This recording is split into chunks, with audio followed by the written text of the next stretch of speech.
Hello everyone, welcome back to my YouTube channel Nasopedia. आज की इस वीडियो के अंदर हम मेंटल मैकेनिज्म पढ़ने वाले हैं। मेंटल मैकेनिज्म को आप डिफेंस मैकेनिज्म नाम से भी जानते होंगे, ठीक है। डिफेंस मैकेनिज्म कह लो, ईगो डिफेंस मैकेनिज्म कह लो, बात एक ही है। तो चलिए शुरू करते हैं। सबसे पहले तो मैं आपको एक एग्जांपल के थ्रू समझाता हूँ कि ये होता क्या है। डिफेंस मैकेनिज्म देखो हम लोग अपनी डेली लाइफ में भी यूज करते हैं। जैसे कि नहीं, लोग झूठ नहीं बोल देते हैं। कोई काम मान लो अब कुछ गड़बड़ हो गई है तो सीधा कह देंगे नहीं नहीं मैंने नहीं किया है, झूठ बोल दिए, बच गए। तो उसी को इनडायरेक्टली वे में आप रिलेट कर सकते हो कि वो डिफेंस मैकेनिज्म है एक तरह से। क्योंकि अगर उसने मान लेता कि अगर मुझसे ये गलती हुई है तो क्या होता, उसकी पनिशमेंट मिलती, उसको लोग उसे ताने मारते सुनाते। उससे बचने के लिए, वो मेंटल एक स्ट्रेस से बचने के लिए उसने एक तरीका ही अपनाया झूठ बोलने का। यही एक डिफेंस मैकेनिज्म है। तो शुरू करते हैं हम। Every individual has some defense devices mechanism for self protection from psychological danger, anxiety, conflict, distress called mental dynamics और ego defense mechanism। इसे हम mental dynamics भी बोलते हैं, ईगो डिफेंस मैकेनिज्म बोलते हैं, डिफेंस मैकेनिज्म बोलते हैं और मेंटल मैकेनिज्म बोलते हैं। कोई भी नाम से आएगा आप समझ जाना, ठीक है। यही है। ये क्या है, हर इंसान के पास कुछ ना कुछ तरीके होते हैं खुद को बचाने के लिए, एंजाइटी से, स्ट्रेस से, जो भी साइकोलॉजिकल डेंजर्स है उनसे बचाने के लिए। पहली बार मेंटल मैकेनिज्म को प्रेजेंट किया था एन्ना फ्रॉइड ने, जो सिगमंड फ्रॉइड की जो है डॉटर थी, 1953 के अंदर। ये दो तरह का होता है, एक डायरेक्ट होता है, एक इनडायरेक्ट होता है। यानी कि डायरेक्ट वो जो कॉन्शियस लेवल में है हमारे, मतलब हम कॉन्शियसनेस में, मतलब हम जानबूझ के, हमको पता है सही चीज लेकिन फिर भी हम जानबूझ के अगर कुछ हम कर देते हैं तो वो डायरेक्ट मेथड है। और इनडायरेक्ट यानी कि हमारे माइंड में अनकॉन्शियसली वो चीजें बैठ गई हैं तो वो अनकॉन्शियस लेवल होता है, इनडायरेक्ट मेथड होता है मेंटल मैकेनिज्म का। Use of defence mechanism is normal process of adjustment. क्या है, डिफेंस मैकेनिज्म का यूज करना एक नॉर्मल प्रोसेस है। बट क्या है, ये पॉजिटिव और नेगेटिव दोनों होता है, वो हम समझेंगे। पहले हम डेफिनेशन समझते हैं डिफेंस मैकेनिज्म क्या है। डिफेंस मैकेनिज्म आर टेक्निक्स और mechanism used by an individual to handle tension और रिड्यूस एंजाइटी और रिजॉल्व कॉन्फ्लिक्ट, ठीक है। यानी कि ये क्या है, टेक्निक्स है, मैकेनिज्म है जो कि इंसान यूज करता है टेंशन से बचने के लिए, एंजाइटी को कम करने के लिए और कॉन्फ्लिक्ट को सॉल्व करने के लिए। Defense mechanism is a pattern of adjustment through which an individual relieves anxiety caused by uncomfortable situation that threaten self esteem। ठीक है, इसका यूज दूसरी डेफिनेशन है, एक पैटर्न है एडजस्टमेंट का जो कि इंडिविजुअल यूज करते हैं एंजाइटी को कम करने के लिए, जो भी अनकंफर्टेबल सिचुएशंस होती हैं जिसमें उनका सेल्फ स्टीम लॉस हो सकता है। जैसे कि मैंने बताया ना आपको, झूठ बोल देना सबसे ज्यादा यूज किया जाता है अपने यहाँ पे, कि कोई भी गलत चीज हो गई है उसके बदले में जिसका भी सामान नुकसान हुआ होगा भाई वो तो सुनाएगा ही ना आपको। तो उससे बचने के लिए इंसान क्या करता है, झूठ बोल देता है। यही एक डिफेंस मैकेनिज्म की तरह आप समझ सकते हो। अब क्या है पॉजिटिव डिफेंस मैकेनिज्म और नेगेटिव डिफेंस मैकेनिज्म। झूठ बोल देना क्या है, एक नेगेटिव डिफेंस मैकेनिज्म है, देख सकते हो आप, डिनायल, ठीक है।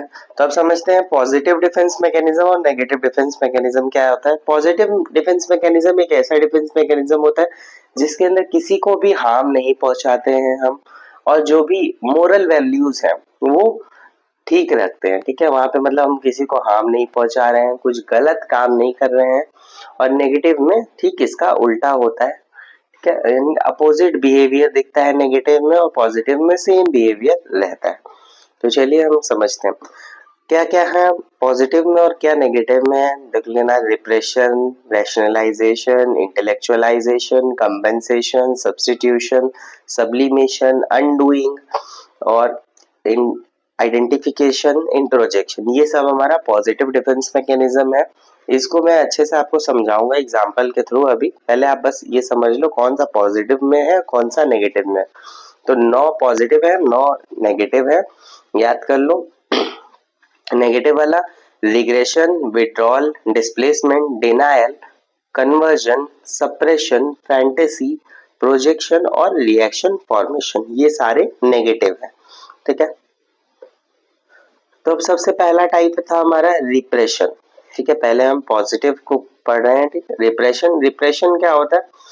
refers to the process by which an individual unacceptable painful memories and feeling split into unconscious layer of mind। यानी कि जैसे हमारी कोई जो पेनफुल मेमोरीज है, पुरानी यादें हैं जो कि बहुत ज़्यादा दर्दनाक है, वो हमारे अनकॉन्शियस माइंड के अंदर चली जाती हैं, जो कि हम जिससे अवेयर नहीं रहते हैं। जैसे कि मान लो क्या है, सबकी मम्मियों ने पीटा होगा सबको। ठीक है, तो अब ये क्या है, एक एक हमारा पेनफुल मेमोरी है ना, मार खाए थे तो दर्द हुआ था, रोए थे, बट वो अब चीजें हमारे अनकॉन्शियस माइंड में चली गई हैं, उससे हम अवेयर हैं, अब हमें फर्क नहीं पड़ता है।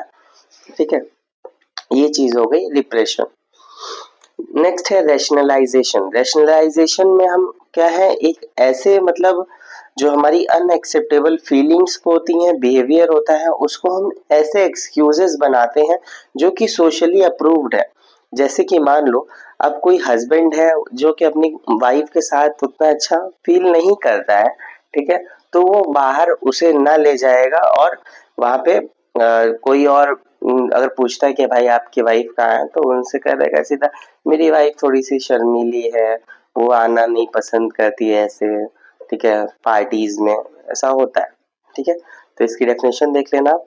It is a defence mechanism in which an individual justifies his failure socially acceptable feelings and behavior by making excuses or formulate logical reasons। socially approved reasons जो होते हैं, logical reasons होते हैं कि हाँ बहुत सारी वाइफ्स क्या होती हैं, शर्मीली होती हैं, इस वजह से वो घर के बाहर नहीं आना पसंद करती हैं। बात तो ठीक है। अब इसका मेन तो यूनिवर्सल एग्जांपल ये है, सोर ग्रेप्स एंड स्वीट लेमन्स।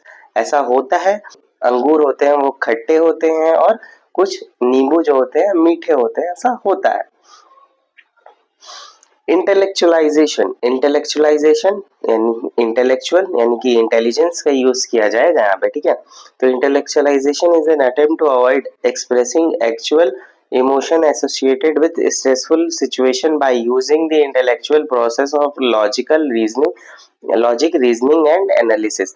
यानी कि जो भी हमारा एक्चुअल इमोशन है कोई स्ट्रेसफुल सिचुएशन में, उसको ना एक्सप्रेस करके हम दिमाग लगाने लगे, वहां पे लॉजिक और रीजनिंग करने लगे। जैसे मान लो किसी का कार एक्सीडेंट हो गया, तब इंसान क्या है वहां पे बैठ के रोएगा नहीं, उसको दुख तो हो रहा है कि हाँ ये दुख हो रहा है, वो दुख होता है कि हमारा कार का एक्सीडेंट हो गया, तो ये तो इमोशनली सैड फीलिंग में है, तो वहां पे हमें रोना चाहिए, बट वो रो कर नहीं, वहां पे लॉजिक और रीजनिंग का यूज करता है। वो कॉल करता है एम्बुलेंस को, पुलिस को, और ब्लीडिंग को रोकने की कोशिश करता है, बांध देता है उसको और फिर हॉस्पिटल की तरफ जाता है। तो ये क्या है, इंटेलेक्चुअलाइजेशन का यूज है। और अगर यहीं पे अगर ना यूज करता है इसका, बैठ के रोता रहता है, वहां पे ब्लीडिंग ज्यादा होती है और ज्यादा सीवियरिटी बढ़ जाती।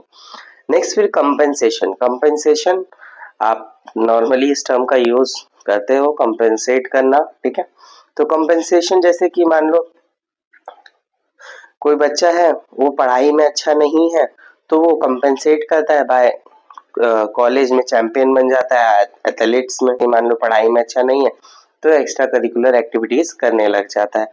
अ plain girl who can not compete with her more beautiful sisters may compensate by studying hard and become first in the class। यानी कि क्या है, अगर मान लो कोई लड़की है जो कि उतनी ज्यादा मतलब सुंदर नहीं है, उसकी बहनें ज्यादा सुंदर है उससे, तो वो क्या करेगी, पढ़ाई करेगी, क्लास में टॉप करेगी, गवर्नमेंट जॉब लेगी, ताकि वो खुद को भी डिफाइन कर सके, लोगों के सामने खड़ी हो सके। तो इसकी डेफिनेशन क्या है, compensation is a pattern when individual makes an attempt to make up for a deficiency by directing his energy to another aspect of one's personality in which no deficiency exists। ठीक है, यानी कि अपनी जो भी एक तरफ की जो भी डेफिशिएंसी थी, मतलब जो कमियां थी, उसको एनर्जाइज करने के लिए, उसको बढ़ाने के लिए वो कुछ और काम करके अपनी एक अलग पर्सनैलिटी बिल्ड कर लेती है, जिसके अंदर लोग फिर कमियां देखना छोड़ देते हैं। सब्स्टिट्यूशन, सब्स्टिट्यूशन क्या है? सब्स्टिट्यूशन मान लो जैसे कि कोई बच्चा था, वो पढ़ाई कर रहा था नीट को क्लियर करने के लिए, एमबीबीएस करने के लिए, बट उसका नीट नहीं क्लियर हो पाता है, एमबीबीएस नहीं कर पाता है, तो फिर नर्सिंग कर लेता है या फिर कोई पैरामेडिकल का कोर्स कर लेता है, फिजियोथेरेपी कर लेता है। तो वो ये क्या है, एक सब्स्टिट्यूशन है, ये पॉजिटिव चीज है कि चलो एक काम नहीं किया आपने दूसरा काम कर लिया, इसलिए इसको हम पॉजिटिव डिफेंस मैकेनिज्म बोलते हैं। ठीक है, it is a mechanism by which tension anxiety is reduced by replacing unachievable goal with achievable गोल। जो भी हमारा अनअचीवेबल गोल था जैसे कि एमबीबीएस करना, तो उसे हम अचीवेबल गोल से कन्वर्ट कर लेंगे, यानी कि हम नर्सिंग कर लेंगे, पैरामेडिकल कर लेंगे, ऐसा कुछ करेंगे। अब मान लो कोई था, वो नेशनल लेवल का क्रिकेट प्लेयर बनना चाहता था, बट वहां पे उसका सिलेक्शन नहीं हो पाया किसी प्लेयर का, तो वो क्या करेगा, कोच बन जाएगा अपने कॉलेज लेवल पे या फिर विलेज लेवल पे कोच बन के और बच्चों को वो सिखाने लग जाएगा। नेक्स्ट फिर सब्लिमेशन। सब्लिमेशन क्या होता है? It is a mechanism that causes generalization of instinctual drives from socially unacceptable desires to into acceptable form. अब जैसे कि मान लो क्या होता है, बहुत सारी चीजें जो हमारी सोसाइटी नहीं एक्सेप्ट करती है और उसमें किसी की इच्छा होती है, तो वो क्या करता है, जो सोसाइटी एक्सेप्ट करती है उस फॉर्म में उस काम को करने लग जाती है। अब मान लो कोई अनमैरिड वुमेन है या कोई अनमैरिड गर्ल है, ठीक है, जिसकी बहुत ज्यादा इंटरेस्ट है बच्चों में, उसे बच्चे पसंद है, बट अब वो अनमैरिड है, वो बच्चे तो कर नहीं सकती, नहीं तो सोसाइटी क्या बोलेगी। इसी वजह से अब वो क्या करेगी, खुद की जो इच्छाएं हैं उसको, जो अनाथ बच्चे होते हैं उनके लिए काम करेगी, उनकी हेल्प करेगी, उनके साथ खेलेगी, उनके साथ टाइम स्पेंड करेगी, जिससे कि उसकी जो डिजायर्स थी, अनएक्सेप्टेबल थी सोसाइटी के लिए, उसने उसको एक्सेप्टेबल फॉर्म में कन्वर्ट कर लिया। अब यहाँ पे तो कोई सोसाइटी का कोई कुछ कह नहीं सकता ना, ये काम तो सही है। नेक्स्ट है फिर अनडूइंग। अनडूइंग जैसे हमारे कंप्यूटर के अंदर अनडू बटन होता है ना, कि हमने एक काम कर दिया, अब उसको जो है वापस से फिर से पहले जैसा करना है तो अनडू कर देते हैं हम लोग। तो undoing is act of symbolically cancelling और reversing out the previous act which is unacceptable, यानी कि जो भी पहले हमने एक्शन किया था अब उसको हम पलट देंगे। इसलिए डूइंग समथिंग टू काउंटरएक्ट और रॉन्ग डूइंग। जैसे कि मान लो एक लड़की थी, अब उसे सुबह सुबह जाना है ऑफिस और कार में पेट्रोल नहीं है, तो वो अपने फादर बहुत ज्यादा चिल्लाने लग जाती है, ठीक है, सुबह सुबह ही। बट फिर क्या करती है, ऑफिस से आते टाइम अब उसे खराब लगता है कि मैंने सुबह सुबह डांट दिया था अपने पापा को, तो अब वो लेके आती है उनके लिए उनकी जो फेवरेट फिल्म की जो कैसेट होती है, सीडी होती है, वो लेके आती है ताकि उसके फादर देख सकें। तो क्या है ये, एक मतलब एक तरफ तो उसने गुस्सा किया सुबह, अब शाम को प्यार प्यार में जो है कुछ ना कुछ चीजें लेके आ रही हैं ताकि उसके पापा खुश हो जाएं। तो ये था अनडूइंग। नेक्स्ट फिर identification. Any individual attempts to increase self-worth by acquiring certain attributes and characteristics of another individual one who or she admires. यानी कि अब कोई खुद की जो है स्ट्रेंथ को समझने लगेगा, खुद की वैल्यू समझने लगेगा किसी दूसरे को, मतलब दूसरे के थ्रू। जैसे कि मान लो कोई अनपढ़ किसी के पिताजी थे, तो अब उनका बच्चा बहुत ज्यादा हाईली एजुकेशन ले लिया, उसने बहुत कुछ अचीव कर लिया लाइफ में, तो अब खुद को जो है उसके थ्रू रिप्रेजेंट करेंगे कि हाँ मैं इस बच्चे का बाप हूँ, ठीक है, ऐसे करके तो खुद को सेटिस्फाई फील करवाएंगे दूसरे पर्सन की सक्सेस में। इंट्रोजेक्शन। इंट्रोजेक्शन का मतलब होता है कि इसमें जैसे कुछ वैल्यूज होती हैं, कुछ कैरेक्टरिस्टिक्स होती हैं जो कि सिग्निफिकेंट पर्सन की कोई खुद के अंदर अपनी पर्सनैलिटी में ले आता है। जैसे कि मान लो कोई इंसान है जिसके लिए एक बहुत ज्यादा कोई इम्पोर्टेंट है, मान लो वाइफ है, उसके लिए उसका हस्बैंड बहुत ज्यादा इम्पोर्टेंट है, तो अब वो क्या करेगी, जैसा हस्बैंड के लिए जो वैल्यूज हैं, जो उसकी कैरेक्टरिस्टिक्स हैं, उनको कॉपी करने लगेगी खुद के अंदर। जैसे कि मान लो कोई लेडी है, कोई वुमेन है जो कि बहुत ज्यादा सिंपली रहना पसंद करती है, उसे सिंपल लिविंग पसंद है, बट उसका हस्बैंड क्या है, वो बहुत ज्यादा हाई स्टैंडर्ड में रहना पसंद करता है, उसकी थोड़ा सा स्टैंडर्ड लिविंग लाइफ है। तो अब वो औरत भी खुद को अपने हस्बैंड के लिविंग स्टैंडर्ड में ढालने की कोशिश करेगी।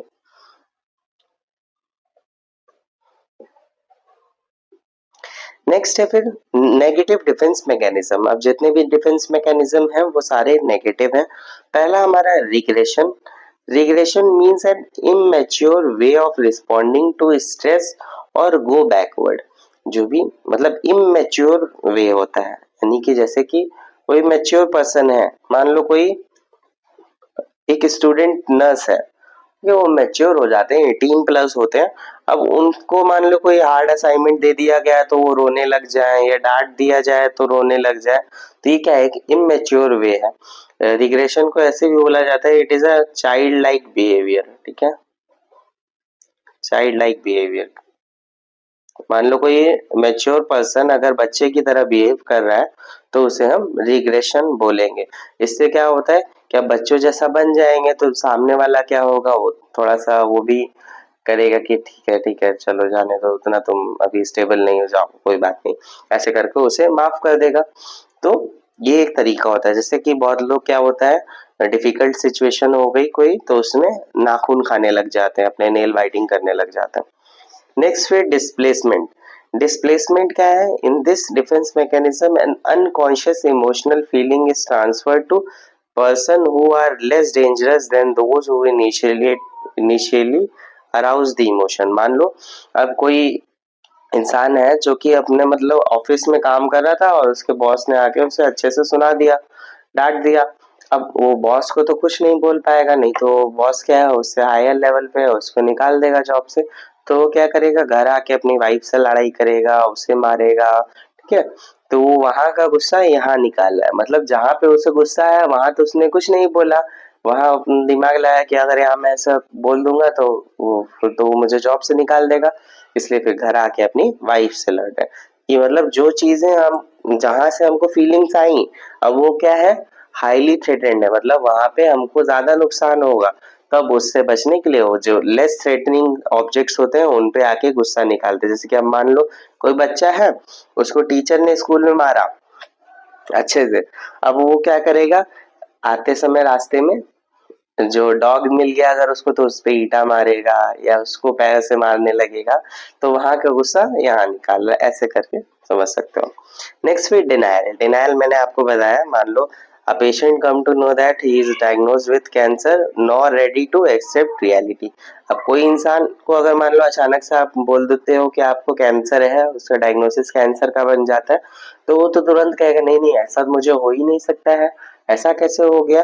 तो ये क्या है, डिनायल, कि मतलब जो भी एक्सेप्ट करने वाली चीज है उसको आप रिफ्यूज करो, उसे रिजेक्ट करो, नहीं नहीं ये तो नहीं है, जो कि हमारे लिए मान लो अनप्लीजेंट है, जो हमारे लिए दुखदायक चीजें हैं, तो उसे हम सीधा कह देंगे कि नहीं नहीं ये तो हो ही नहीं सकता, ऐसा हो ही नहीं सकता करके। Conversion. Conversion in this pattern of defense mechanism, strong emotional conflicts which are not expressed are converted into physical symptoms।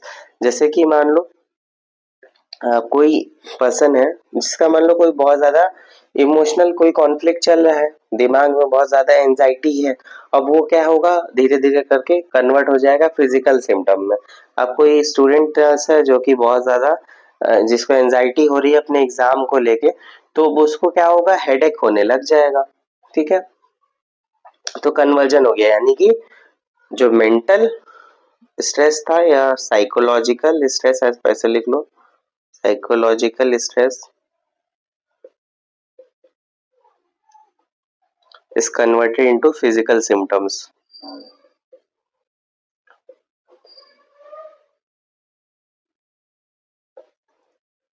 Next फिर सप्रेशन। सप्रेशन क्या होता है, कॉन्शियसली वॉलेंटरीली, एक तो रिप्रेशन था एकदम स्टार्टिंग में मैंने बताया था, जिसमें तो अनकॉन्शियसली हो रहा था, जो भी हमारी अनप्लीजेंट फीलिंग्स थी, जो दुखदायक हमारी फीलिंग्स थी, इमोशंस थे, एक्सपीरियंसेस थे, उनको हमारे दिमाग में अनकॉन्शियसली बैठा दिया गया। ठीक है, जैसे बच्चों को मारा था वो वाला एग्जाम्पल मैंने दिखाया था, मम्मी अगर बच्चे को मारती हैं तो। बट अब यहाँ पे उसका उल्टा है सप्रेशन, यहाँ पे हम वॉलेंटरीली कॉन्शियसली किसी चीज को हम अपनी अवेयरनेस में आने से रोकते हैं। जैसे कि मान लो कोई यंग वुमेन है जिसका कोई डाइवोर्स केस पेंडिंग चल रहा है, अब अब उसका अगर मान लो कोई फ्रेंड है, उससे बात करते टाइम पूछता है अरे तुम्हारे केस का क्या हुआ, तो सीधा कहती मुझे नहीं बात करनी उस बारे में, ठीक है, मुझे कोई भी बात नहीं करनी अपने डाइवोर्स के बारे में, ऐसे सीधा मना कर देती है। तो ये क्या है, सप्रेशन। नेक्स्ट फिर फैंटेसी। फैंटेसी यानी कि डे ड्रीमिंग, दिन में सपने देखते रहते हैं, जो भी हमारी डिजायर्स होती हैं उसे हम ऐसा बना लेते हैं कि हमने उसे अचीव कर लिया है, अपनी इमेजिनरी में बना लेते हैं, ठीक है। जैसे जो भी चीजें हम चाहते हैं, मान लो अगर कोई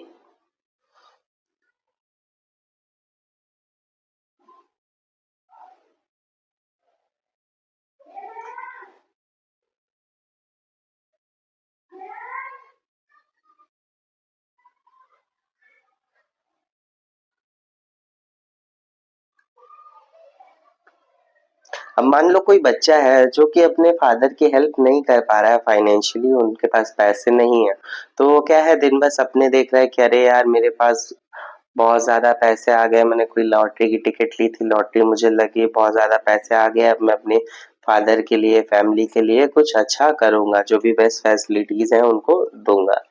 नेक्स्ट फिर प्रोजेक्शन। प्रोजेक्शन क्या होता है, अनकॉन्शियसली और consciously blaming someone else for one's difficulty.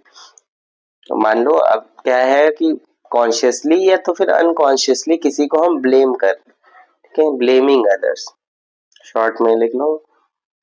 जैसे कि मान लो अगर आप एग्जाम में चीटिंग करते हुए पकड़े गए, तो आप कह रहे हो कि नहीं नहीं वो भी कर रहा था चीटिंग, वो भी कर रहा था, सब चीटिंग कर रहे थे यहाँ पे, इसलिए मैं भी करने लगा, ऐसे करके, ठीक है। तो यानी कि खुद की जो गलती थी अब वो दूसरे पे डाल रहे हैं। जैसे कि मान लो अगर सर्जन से कोई ऑपरेशन के टाइम पे मिस्टेक हो जाती है, तो वो ये कहेंगे कि जो थिएटर की नर्स थी उन्होंने सही से काम नहीं किया, उन्होंने मेरी हेल्प सही से नहीं की, उनकी गलती की वजह से ये गलती हुई, ऐसा करके बहाने देते हैं, सभी देते हैं, कोई अपने ऊपर ब्लेम नहीं लेता है।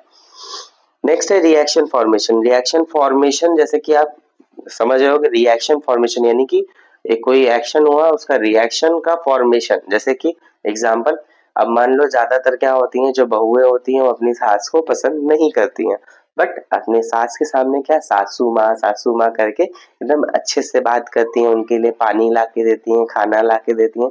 तो वो क्या है, एक तरीके का रिएक्शन फॉर्मेशन है, मतलब खुद तो मतलब पसंद नहीं करती हैं, बट उनके सामने ऐसा दिखाएंगी कि एकदम बस आप ही मेरे लिए भगवान है, आप ही मेरे लिए सब कुछ है, ऐसा करके उनके सामने बन जाएंगी। तो ये क्या है, रिएक्शन फॉर्मेशन, यानी कि जो अनएक्सेप्टेबल रियल फीलिंग्स थी उनको दबा दिया गया, रिप्रेस कर दिया गया, और जो भी अपोजिट एक्सेप्टेबल फीलिंग्स थी उनको एक्सप्रेस किया गया, जैसा मैंने आपको एग्जांपल दिया। नेक्स्ट फिर विड्रॉल। विड्रॉल क्या है, अब जैसे मान लो कोई इंसान को कोई सिचुएशन में जाने में प्रॉब्लम होती है, वहां पे उसको स्ट्रेस होता है, तो वो सीधा सीधा वहां से बचने लगेगा। मान लो कोई स्पोर्ट्समैन है जो कोई उसे लग रहा है कि वो फेल हो जाएगा, या पहले से कई बार फेल हो गया, मतलब वो सही से परफॉर्म नहीं कर पाया क्रिकेट मैच की अगर बात लो, वहां पे पहली बॉल पे अगर कोई आउट हो गया लगातार 2 बार 2 मैच में, तो वो क्या है, अगले अगले मैच में खेलने ही ना जाए, कि नहीं नहीं मैं नहीं खेलूंगा, सीधा मना कर दे, तो ये क्या है, विड्रॉल। ओके, तो ये था हमारा वीडियो डिफेंस मैकेनिज्म पे। अगर आपको अच्छा लगा हो तो लाइक करना, चैनल को सब्सक्राइब करना, अपने फ्रेंड्स के साथ शेयर करना। Thank you for watching this video.